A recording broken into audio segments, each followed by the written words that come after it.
नमस्कार दोस्तों, episode SFM channel में आपका स्वागत है। आज एक पौराणिक कथा आपके सामने लेके आए हैं। पांडवों ने अपने पिता का मांस क्यों खाया था, आइए जानते हैं इस पौराणिक कथा में। आज हम आपको महाभारत से जुड़ी एक घटना बताते हैं, जिसमें पांचों पांडवों ने अपने मृत पिता पांडु का मांस खाया था। उन्होंने ऐसा क्यों किया, यह जानने के लिए पहले हमें पांडवों के जन्म के बारे में जानना पड़ेगा। पांडु के 5 पुत्र युधिष्ठिर, भीम, अर्जुन, नकुल और सहदेव थे। इनमें से युधिष्ठिर, भीम और अर्जुन की माता कुंती तथा नकुल और सहदेव की माता माद्री थी। पांडु इन 5 पुत्रों के पिता तो थे, पर इनका जन्म पांडु की वीर्य तथा संभोग से नहीं हुआ था, क्योंकि पांडु को श्राप था कि जैसे ही वो संभोग करेगा उसकी मृत्यु हो जाएगी। इसलिए पांडु के आग्रह पर यह पुत्र कुंती और माद्री ने भगवान का आह्वान करके प्राप्त किए थे। जब पांडु की मृत्यु हुई तो उसके मृत शरीर का मांस 5 भाइयों ने मिल बांटकर खाया था।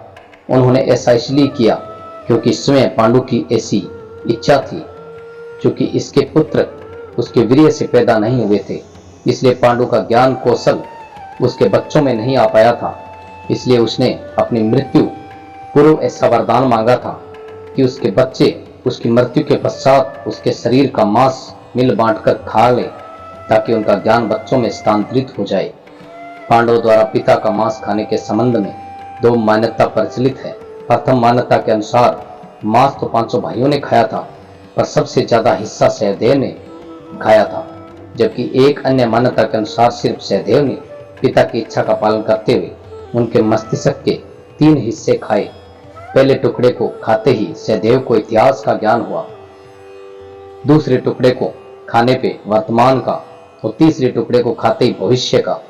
यही कारण था कि सहदेव 5 भाइयों में सबसे अधिक ज्ञानी था और इससे उसे भविष्य में होने वाली घटनाओं को देखने की शक्ति मिल गई थी। शास्त्रों के अनुसार श्री कृष्ण के अलावा वो एकमात्र शख्स सहदेव ही था जिसे भविष्य में होने वाले महाभारत के युद्ध के बारे में संपूर्ण बातें पता थी। श्री कृष्ण को डर था कि कहीं सहदेव यह सब बातें औरों को न बता दे, इसलिए श्री कृष्ण ने सहदेव को श्राप दिया था कि यदि उसने ऐसा किया तो उसकी मृत्यु हो जाएगी।